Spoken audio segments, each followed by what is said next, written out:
बात हम लोग करते हैं साइक्लोट्रॉन की। एक्चुअल में साइक्लोट्रॉन एक ऐसा डिवाइस है जिससे हम पॉजिटिव चार्ज पार्टिकल को सफिशिएंटली एक्सीलरेट कर सकते हैं। और इसकी डिस्कवरी जो है, इस डिवाइस की डिस्कवरी हमारी लॉरेंस एंड लिविंगस्टोन ने किया था। एक्चुअल में देखिए इसका प्रिंसिपल क्या है, ये किस प्रिंसिपल पे वर्क करता है। तो होता ये है कि कोई भी चार्ज पार्टिकल हमारे इलेक्ट्रिक फील्ड में एक्सीलरेट होता है, मैग्नेटिक फील्ड में हम उसे डिफ्लेक्ट कर सकते हैं।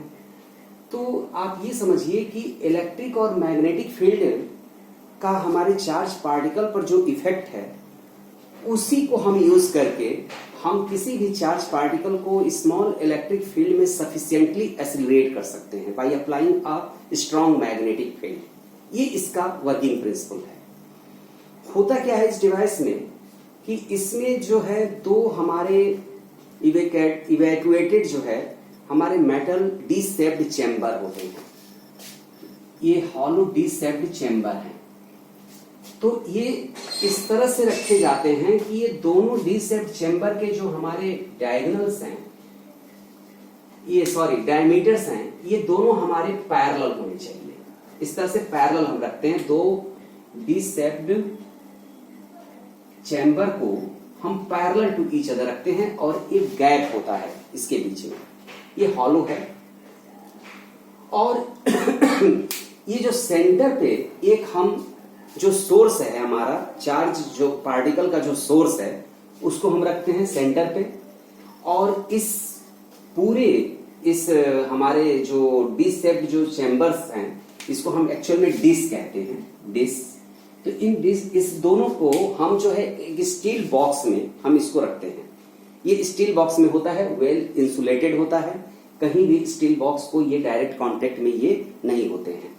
और इसके प्लेन के नॉर्मल, ध्यान दीजिए, प्लेन के नॉर्मल ये हमारे दो पोल पीसेज हैं, इलेक्ट्रोमैग्नेट्स हैं ये एक्चुअल में, जो स्ट्रॉन्ग मैग्नेटिक फील्ड प्रोड्यूस करते हैं। तो ये मैग्नेटिक फील्ड हमारा डाउनवर्ड डायरेक्शन में ये वर्क कर रहा है।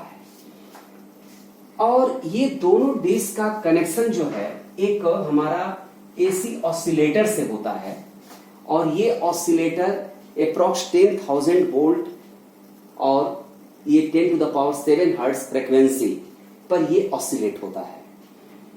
अब देखिए वर्क ये कैसे करता है, इस वर्क को हमें समझना है। तो अब देखिए ये जो है इस डिस्क को हमने परपेंडिकुलर टू द प्लेन हमने लिया है और मैग्नेटिक फील्ड हमारा वर्टिकली डाउनवर्ड है।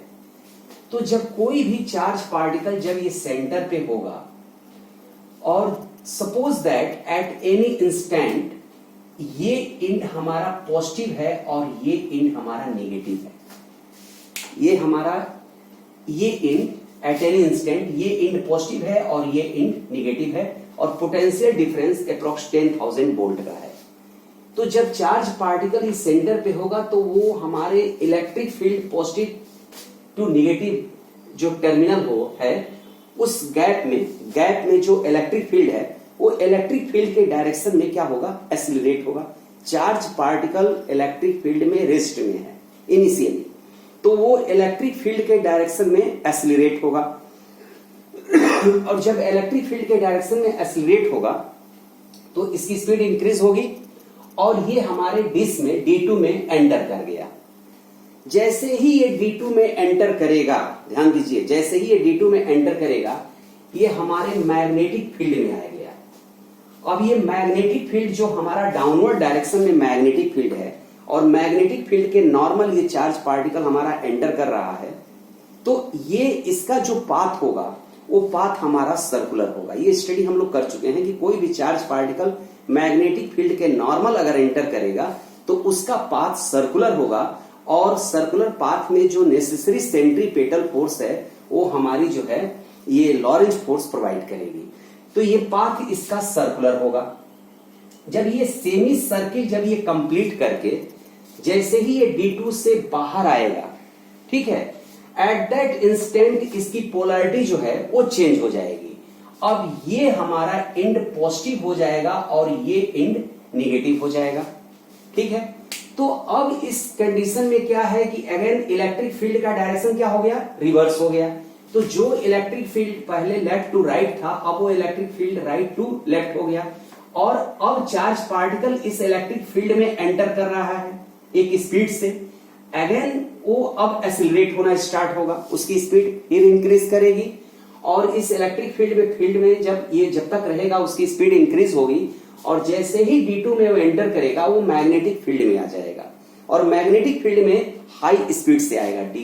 D2 में जिस स्पीड से एंटर किया था उससे हाई स्पीड से अब D1 में एंटर करेगा, और अगेन उस सर्कुलर पाथ हमारा फॉर्म करेगा, और जब सेमी सर्किल ये कंप्लीट होकर के जब ये बाहर आएगा उस समय फिर इसकी पोलैरिटी क्या होगी, चेंज हो जाएगी। तो इस तरह से ये प्रोसेस हमारा कंटिन्यू रहेगा। पोलैरिटी माने कह सकते हैं आप कि सेमी सर्कुलर पाथ जब ये कंप्लीट कर रहा है, जितना टाइम ले रहा है चार्ज पार्टिकल, उतना ही टाइम में पोलैरिटी हमारी अगेन एंड अगेन चेंज हो रही है। तो ये हमारा चार्ज पार्टिकल कंटिन्यूअसली एक्सिलरेट होता जा रहा है, उसकी स्पीड इंक्रीज होती जा रही है। और जब ये हमारा जो डिस्क का जो रेडियस है, ठीक है, उस रेडियस का सर्कुलर पाथ जब ये हमारा कंप्लीट कर लेगा, तो यहां पर एक विंडो होता है, और ये इलेक्ट्रिक फील्ड हम एक अप्लाई करते हैं यहां पर, और इलेक्ट्रिक फील्ड हम अप्लाई करते हैं, ये कह लीजिए कि आउटवर्ड डायरेक्शन में इलेक्ट्रिक फील्ड होता है। तो ये हमारा जो है चार्ज पार्टिकल इलेक्ट्रिक फील्ड के डायरेक्शन में डिफ्लेक्ट होगा, और ये रेडी है टारगेट को हिट करने के लिए। तो हाई स्पीड से ये हमारे टारगेट को हिट कर देता है। तो ये इसका जो है, जो इसका वर्क है, ये वर्क ऐसे ही होता है इसका। तो ये ऑसिलेटर का जो रोल है, ऑसिलेटर का रोल जो है वो हमारा जो है हाई पोटेंशियल डिफरेंस पर हमारे पोलैरिटी को चेंज करना है, ठीक है। तो ये पोलैरिटी चेंज होने से इलेक्ट्रिक फील्ड जो है एक डिफिनिट इंटरवल ऑफ टाइम में वो चेंज होती रहती है, और charge particle again and again accelerate होता रहता है। अब जरा देखिए इसके मैथमेटिकल पोर्शन को हम स्टडी करते हैं। आप suppose that radius of the circular path is small r and speed is v. Suppose that, तो necessary centripetal force mv square by r is provided by Lorentz force, that is qvb.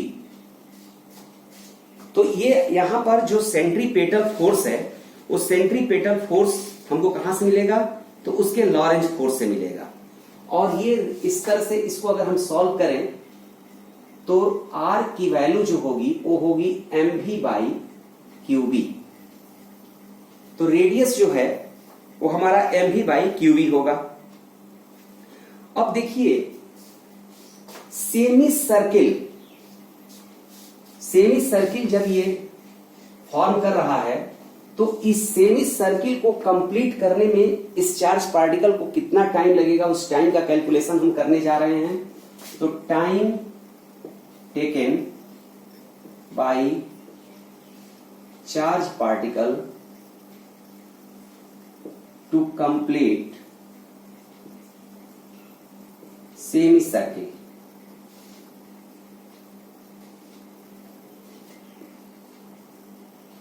तो ये distance कितना इसने cover किया, पाई are, और speed इसकी है v। तो यहां पर हम r की वैल्यू पुट करते हैं, तो pi by v into R है mv बाई qb। v से v हमारा कैंसिल हो गया, तो t is equal to pi m by qb। ये देखिए गिवन चार्ज पार्टिकल के लिए और given magnetic field, given charge particle के लिए उसका चार्ज, उसका मास फिक्स होगा, और गिवन फील्ड के लिए, मैग्नेटिक फील्ड के लिए v की वैल्यू हमारी फिक्स होगी। तो ये होल थिंग हमारी क्या है, कांस्टेंट है। तो कुल मिलाकर के एक चीज हम ये देख रहे हैं कि सर्कुलर पाथ का रेडियस चाहे जो भी हो, जो टाइम है वो टाइम हमारा हर सर्कुलर पाथ के लिए, सेमी सर्कुलर पाथ जब वो कवर कर रहा है चार्ज पार्टिकल, चाहे D1 में चाहे D2 में, ठीक है, तो रेडियस इंक्रीज कर रहा है, उसकी स्पीड इंक्रीज हो रही है, बट उसका जो है time taken by the charge particle to complete semi circular path वो हमारा चेंज नहीं हो रहा है। तो कहने का मतलब यह है कि ये वो टाइम है जिस टाइम में इसकी पोलैरिटी को हमारी क्या हो जानी चाहिए, चेंज हो जानी चाहिए, तो ये कांस्टेंट वैल्यू है। तो इसी टाइम में हमारे ऑसिलेटर की पोलैरिटी को है अगेन एंड अगेन इसको चेंज होना है, तभी जा करके हम जो स्पीड चाहे वो स्पीड हम अचीव कर सकते हैं। वो एक्चुअल में हमारे ये डिस्क का जो रेडियस वगैरह है इस पर भी डिपेंड करेगा। तो ये टाइम का कैलकुलेशन हम लोगों ने कर लिया। अब देखिए ये जो है तो ये कुल मिलाकर के ये बात समझ में आ गई। अब ऑसिलेटर जो है, ऑसिलेटर की फ्रीक्वेंसी का कैलकुलेशन करना है, और जो हमारा चार्ज पार्टिकल जो यहां से निकल रही है उसकी मैक्सिमम काइनेटिक एनर्जी कितनी होगी ये कैलकुलेशन करना है। तो ये भी कैलकुलेशन हम लोग कर सकते हैं। तो अब जरा देखिए मैक्सिमम काइनेटिक एनर्जी के बारे में बात करते हैं। Maximum kinetic energy of charge particle, ये क्या होगा? तो यहां पर let radius of this is r0, magnetic field V है, और speed velocity of charge particle is v0, ये हमने सपोज किया। तो m v0 square by r0 is equal to q v0 v, ये होगा। तो यहां से हम v0 की वैल्यू कैलकुलेट कर लें। तो v0 is equal to QB R0 by M, QB R0 by M, ये हमारा v0 की वैल्यू आ गई। अब यहां से आप मैक्सिमम काइनेटिक एनर्जी, ये काइनेटिक एनर्जी जो मैक्सिमम होगा वो होगा हाफ mv0 स्क्वायर, तो ये हो जाएगा हाफ m, और v0 स्क्वायर हमारा हो जाएगा q square QB R0 by M, ये होल स्क्वायर, ये हमारा होगा।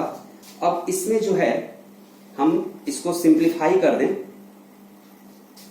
तो यहां पर सिंप्लीफाई करेंगे तो देखिए ये क्या होगा, ये m स्क्वायर, एक m कैंसिल हो जाएगा, तो Q square B square R0 square by 2M, ये हमारा मैक्सिमम काइनेटिक एनर्जी के लिए एक्सप्रेशन आएगा। तो मैक्सिमम काइनेटिक एनर्जी ये Q square B square R0 square by M upon 2M, ये जो मैक्सिमम काइनेटिक एनर्जी है। अब देखिए चार्ज पार्टिकल जो है उसका चार्ज आपको पता है, मैग्नेटिक फील्ड आपने कितना अप्लाई कर रखा है ये आपको पता है, और डिस्क का रेडियस ये गिवन होता है, जो इंस्ट्रूमेंट है उस पर ये पता होता है हमको ये, और उस चार्ज पार्टिकल का मास पता है। तो इस तरह से वो कितनी काइनेटिक एनर्जी के चार्ज पार्टिकल ये यहां से रिलीज होगी उसका कैलकुलेशन हम इससे कर लेंगे। अब इसकी फ्रीक्वेंसी की बात अगर हम करें तो साइक्लोट्रॉन की जो फ्रीक्वेंसी होगी, तो ये देखिए ये हाफ साइकिल का टाइम है, हाफ साइकिल का टाइम टी है, स्मॉल टी है, तो फुल साइकिल का टाइम 2t हो जाएगा। तो फ्रीक्वेंसी जो होगी, फ्रीक्वेंसी 1/2t, तो 1/2 t की वैल्यू हम पुट कर दें, t है हमारा पाई m अपान QB, तो ये हमारी फ्रीक्वेंसी हो जाएगी QB बाई 2 पाई m, तो ये हमारी फ्रीक्वेंसी है। तो कितनी फ्रीक्वेंसी सेट करनी है वो डिपेंड करता है मैग्नेटिक फील्ड क्या है, चार्ज कैसे हैं। तो इस तरह से हम फ्रीक्वेंसी का सेटलमेंट कर लेंगे, और इस तरह से जो है हम एक्सीलरेटेड चार्ज पार्टिकल को विंडो से हम रिलीज कर सकते हैं। Thank you.